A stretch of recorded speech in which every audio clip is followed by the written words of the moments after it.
Salam, peace be upon you. My name is Mohammed Layiq Sediqi, the father of Holophase. Remember the language we are learning. There is one field, phi, the holophase, one continuous cyclic movement from which all of reality unfolds.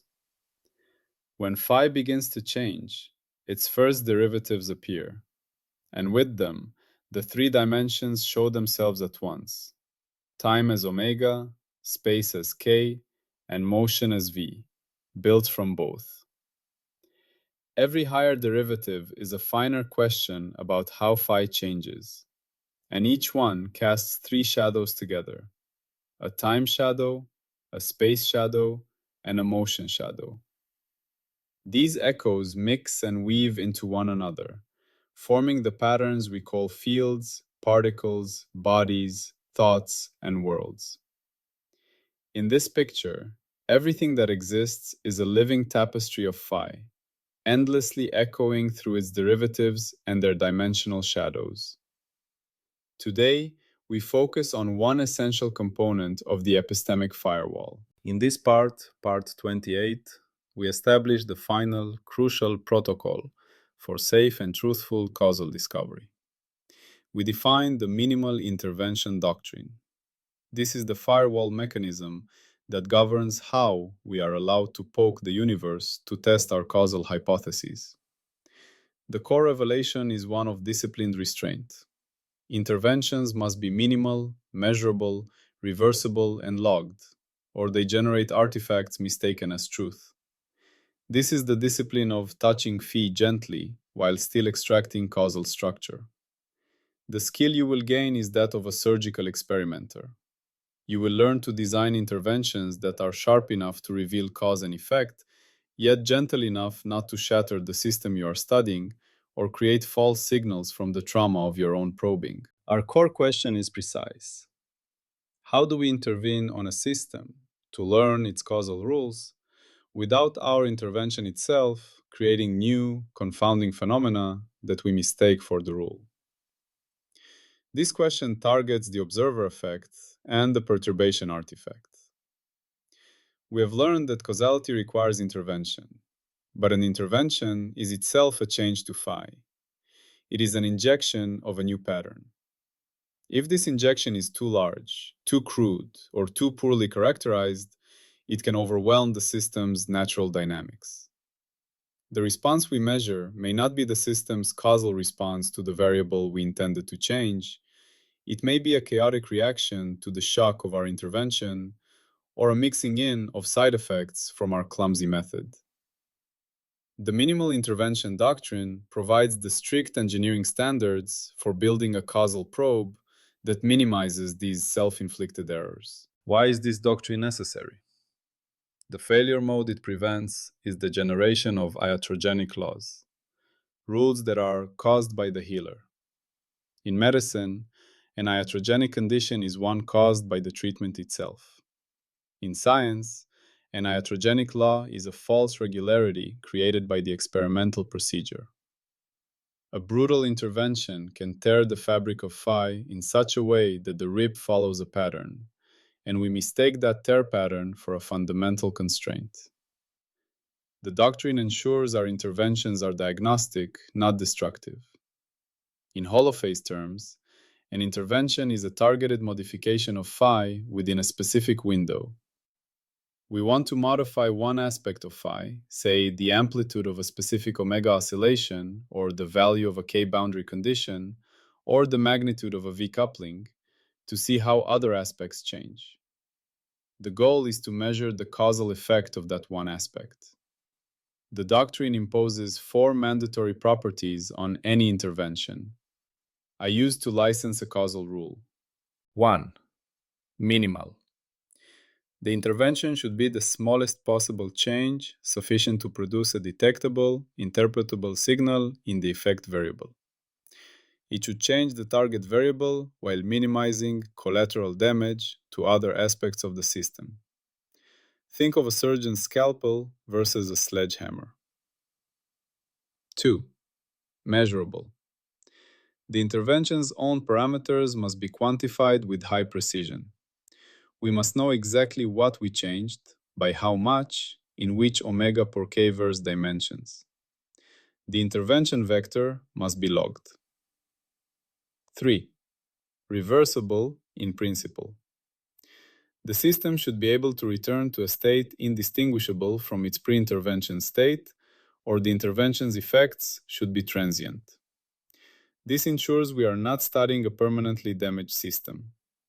If reversal is impossible, we must have a rigorous model of the damage and its expected effects. 4. Logged. A complete record of the intervention, its design, execution, and measured parameters must become part of the rule's HLS meta license. This is the intervention protocol attached to the causal claim. The triunity imposes a specific control requirement. Because omega, k, and v are intertwined, intervening on one can inadvertently affect the others. The doctrine demands you specify how you control for this. Intervening on omega. You must change a timing or rate without unintentionally shifting k and v. For example, using a fast laser pulse to excite an atom, a rapid omega change, must not also heat and expand the sample, a k change, or impart net momentum, a v change. You must measure or calculate to show these side effects are negligible. You must change a spatial structure without corrupting omega and v.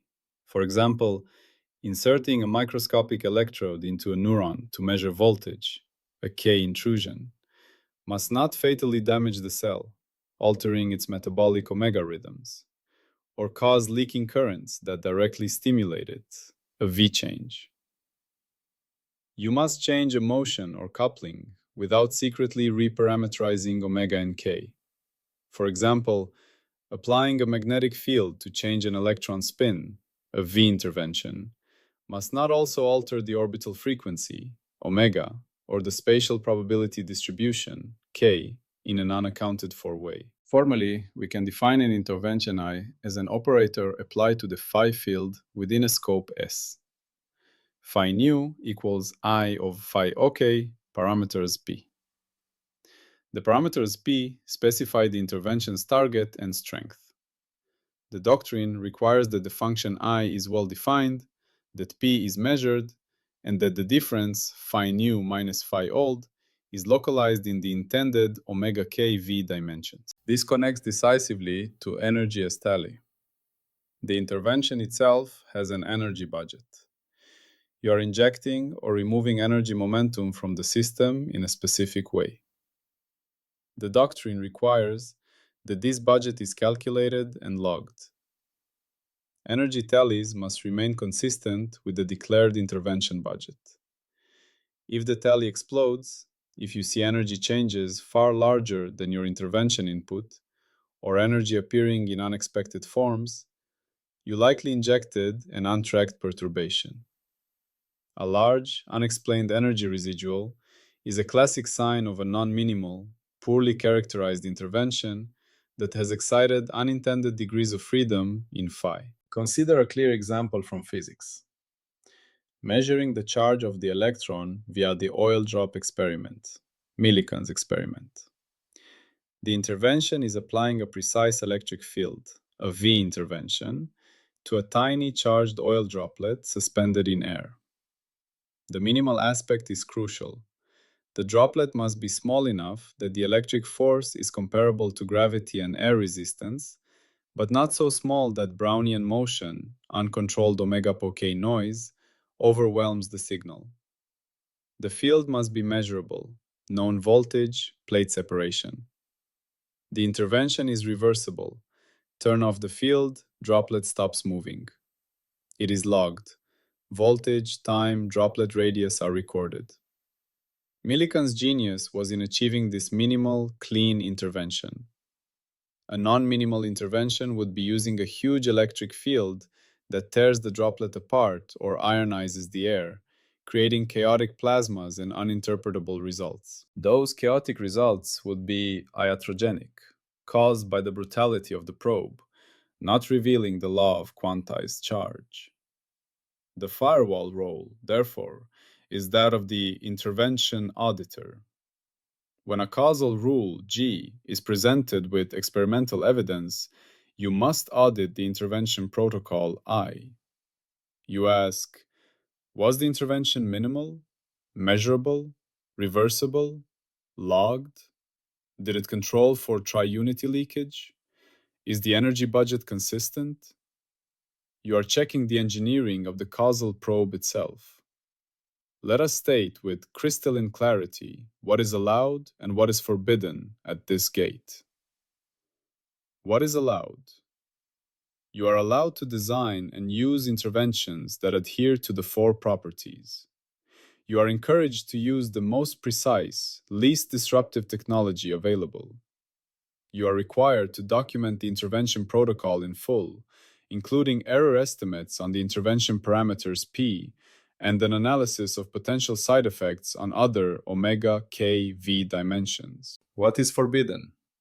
You may not use sledgehammer interventions that massively disrupt the system and then interpret the resulting chaos as causal structure. Fail to measure and report the precise parameters of your intervention. Claim an intervention is minimal without providing evidence that side effects are negligible relative to the signal of interest. Ignore large energy momentum imbalances introduced by your intervention. Hide the details of the intervention protocol, making replication impossible. What happens when the check fails? The license consequence is procedural and strict. Fail, intervention protocol is revised, causal license downgraded until a valid minimal intervention proof exists. The rule's causal license is put on hold. The proponents must return to the lab and redesign the experiment to meet the doctrine standards. If they cannot, for example, the system is too fragile for any intervention, the rule may only be licensed as a correlational constraint with a causal hypothesis, not as an empirically verified causal law. Now we must state the explicit prediction and falsification for the minimal intervention doctrine. Prediction, if the intervention is well designed. A well-designed minimal intervention will produce a clean, interpretable shift in omega kV consistent with the rule, without creating new, unexplained residual structure. The system's response will be a smooth function of the intervention strength P, and when you subtract the predicted response, the residuals, the leftover noise, will be small, random, and consistent with baseline system noise. You get a clear signal, not a mess. Falsification condition for the intervention's validity. If repeated minimal interventions at the same P produce inconsistent omega kV effects beyond measurement uncertainty, or if the response is chaotic and non-reproducible, then the intervention is not minimal or not measurable. It is likely stirring up hidden degrees of freedom or causing unlogged damage. Alternatively, the causal claim itself could be wrong. The falsification is non-reproducible or chaotic response under repeated, allegedly identical pokes. A profound example from molecular biology is gene knockout experiments. To test if a gene G causes a trait T, you intervene by knocking out the gene in a mouse model. This is a K intervention on the genome. The minimal intervention doctrine asks, is this minimal? No, it is a massive, permanent change. But it can be justified if it is the only possible intervention to remove the gene's function. However, complications arise. The knockout might cause developmental compensation. Other genes change expression to compensate, or have off-target effects, damaging other genes. These are side effects. The intervention is not clean. The doctrine therefore demands controls, using conditional knockouts, reversible in specific tissues, measuring compensatory changes, and using multiple independent intervention methods, for example, RNA interference, which reduces gene function without deleting it, a more reversible V intervention. If a trait appears only in the crude knockout and not in cleaner, more minimal interventions, The causal claim is downgraded. The trait might be an iatrogenic artifact of the brutal genomic surgery. Let us explore an analogy from the delicate art of restoring the ancient murals of the Buddhas of Bamiyan, or preserving fragile manuscripts in the Kabul Museum. A conservator is tasked with determining the causal effect of environmental humidity, variable A, on the flaking of paint from a mural, effect B. She needs to test her hypothesis. Increased humidity causes paint to flake. She must intervene to change humidity and observe the result.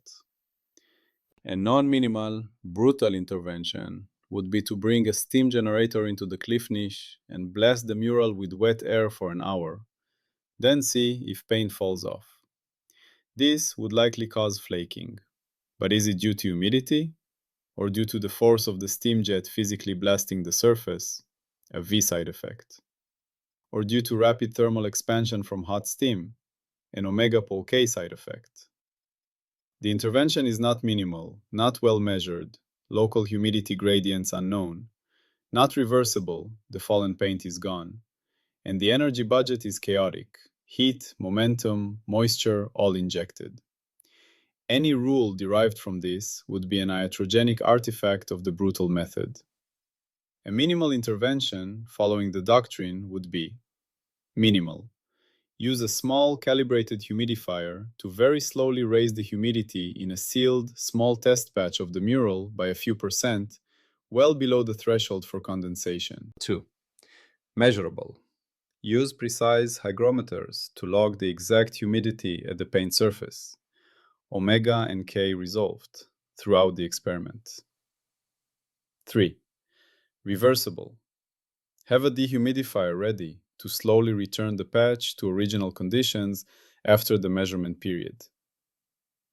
4. Logged. Document everything: equipment models, calibration data, spatial setup, temporal protocol. The prediction of a well-designed intervention is clear. If humidity truly causes flaking, you will see a specific, reproducible omega signature. Flaking begins after a certain exposure duration. And K signature. Flaking occurs in specific moisture-vulnerable paint layers. The response will be proportional to humidity change. The energy tally will balance. The chemical potential energy change from moisture absorption will account for the mechanical energy of flaking, in principle. The falsification condition for the intervention's validity would be if, upon repeating the exact same humidity increase protocol on an identical test batch, you get wildly different results, flaking massively one time, none the next. This would suggest your intervention is not in control. Perhaps unseen drafts, a V confounder, or pre-existing cracks, a K confounder, are dominating the response. The intervention protocol itself would need revision. The firewall's license consequence is clear. If the conservator tried to publish a law of mural degradation based on the steam blast method, the license would be denied. The intervention protocol must be revised to meet minimal standards. Her causal license is downgraded until she performs the controlled, gentle experiment. Only then can she make a reliable causal statement to guide preservation policy. To do otherwise risks destroying priceless heritage based on a false rule born of a clumsy probe. In Holophase science, the mural is a complex phi pattern: cultural, material, chemical. Humidity is a VK coupled parameter. The steam blast is a reckless, high-energy intervention that tears the phi tapestry. The gentle humidifier is a minimal probe. Across all sciences, we face this choice: to smash systems to see what breaks, or to nudge them gently to see how they respond. The former gives dramatic, often misleading results. The latter gives truth, but requires patience, precision, and profound respect for the system being studied. This discipline is the ultimate expression of the Episode 11 axioms. Rules do not become real by elegance, consensus, or tradition. They earn a license only by surviving falsification, variation, independence, and scope discipline. The Minimal Intervention Doctrine is the practical implementation of disciplined variation. It says, when you vary a cause to test its effect, you must vary it in a controlled, measured, gentle way. A brutal variation is not a test. It is an assault that generates its own false laws. And the cardinal rule: when a rule fails, we do not believe harder, we tighten, downgrade, or retire its license. When an intervention fails the minimality audit, we do not defend the brutal method. We downgrade the causal claim, revise the experimental protocol, and suspend the license until a gentler probe can be deployed. The skill you gain from this part is experimental elegance and precision. You learn to think like a watchmaker, not a blacksmith. You design probes, not probes. You become obsessed with calibration, control, and the quiet, unambiguous signal. This skill is what separates reliable engineering and mature science from noisy, destructive, and ultimately futile experimentation. This skill has immediate, vital application in neuroscience. Using optogenetics, light to activate specific neurons, is a more minimal, precise intervention than electrical stimulation, which activates everything nearby and heats the tissue. The doctrine favors optogenetics for causal mapping of brain circuits. A nudge, a minimal change in how a choice is presented, is a more informative intervention for testing behavioral theories than a massive change in law or price, which has countless side effects. The doctrine encourages pilot studies and A/B testing over revolutionary policy shifts. In quantum physics, weak measurements, gathering a tiny amount of information without collapsing the wave function, are a minimal intervention compared to strong projective measurements. They allow us to probe quantum systems without fully destroying their state. In ecology, introducing a small number of tagged animals to measure migration is minimal. Introducing a large, invasive population to see what happens is brutal and unethical, likely causing permanent damage and revealing nothing about the natural causal web. Finally, let us summarize the epistemic function of this part. Let us crystallize what we have built. We have defined the Minimal Intervention Doctrine. This firewall mechanism mandates that any intervention used to establish a causal rule must be minimal, measurable, reversible, and logged. It must control for tri-unity leakage, avoiding side effects in unintended omega k per v dimensions, and respect the energy budget. The firewall acts as an intervention auditor. It examines the experimental methodology itself, ensuring the poke is a precise surgical tool, not a blunt weapon that creates its own artifacts. The explicit prediction for a well-designed intervention is a clean, interpretable shift in the system's omega k per v patterns, consistent with the causal hypothesis and free of large unexplained residuals. The explicit falsification condition for an intervention's validity is a non-reproducible or chaotic response to repeated identical interventions, indicating the probe is not in control or is causing hidden damage. The license consequence is protocol revision and license suspension. The causal claim cannot be licensed until the intervention meets the doctrine's standards. This strengthens the firewall by adding a methodological purity check. It ensures that the causal rules we license are not merely consistent with data, but were derived from data generated by a respectful, controlled, and transparent interaction with phi. The rule is not tainted by the violence of its own discovery.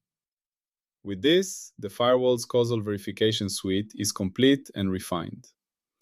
We can now distinguish correlation from causation, hunt for hidden confounders, and ensure our causal probes are gentle and truthful. A rule that earns a causal license has survived this gauntlet. It is intervention robust, confounder resistant, and discovered with minimal surgical precision. This represents the highest standard of actionable knowledge. It is why we can trust a pacemaker's design or a climate model's prediction. The underlying causal laws have been gently but definitively poked into revealing themselves. If you want to see the full mathematical derivations and exact equations behind this idea, you can search for Holophase on Zenodo. There you will find the scientific papers that this audio journey is built on. Carry the light of the surgical experimenter. Seek elegance in your probes. Respect the system you study. Remember that the most profound truths are often whispered, not shouted, and you must be very quiet and very gentle to hear them. In a world eager for quick, dramatic answers, this disciplined restraint is the mark of true understanding. Now we confront a final conceptual limit. Even with perfect minimal interventions, we can sometimes uncover a symmetric relationship where cause and effect are interchangeable in our model. The interventions work both ways. Sometimes, even perfect interventions cannot reveal direction. Then we must formalize direction unknown. Salam and peace be upon you.